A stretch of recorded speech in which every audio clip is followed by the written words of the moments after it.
Hey guys, thanks for coming along with us at Wednesday in the Word. And first of all, and I'm talking out of Numbers chapter 14, talking about seizing the opportunity. But one of those opportunities is for March Madness. They have the brackets, glad tidings. You can sign up, $10, and you could be a winner. We have a trophy and everything. My name is actually on it from last year. And as I'm looking at the 64 teams or whatever, one of those teams is going to seize a moment. One of those teams is going to rise to greatness, and they're going to be the champion. And so this is their one opportunity to make that happen. Well, seizing the moment, I want to go to Numbers chapter 14, and we find there that the children of Israel have gotten out of Egypt. God has done the supernatural, the miraculous. They've gotten out, and they've gotten right to the border.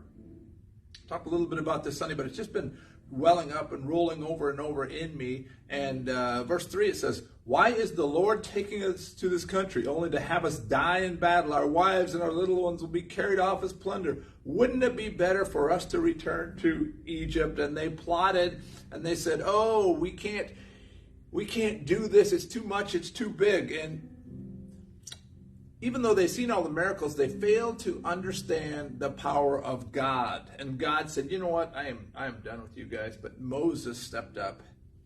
Verse 17, he says, "Please, Lord, prove that your power is as great as you have claimed.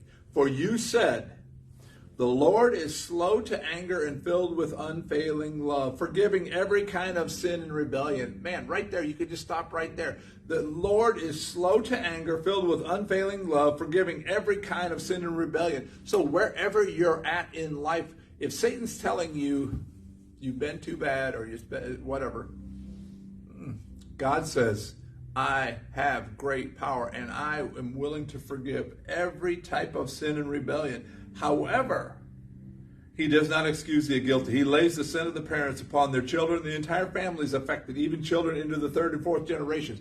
That to understand the power of sin and the generational curses and the generational impact that your life impacts your children, and it carries on down through the years. And so for you to make right choices, it's going to impact your whole family generationally.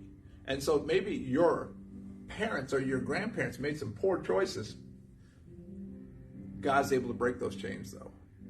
And it says, he goes on and says, "In keeping with your magnificent, unfailing love, please pardon the sins of these people, just as you have forgiven them ever since they left Egypt." And he said, the Lord said, "I will pardon them as you have requested." You know, that's what God says to all of us. If we will come to him and ask him to pardon our transgressions, he says, "I will."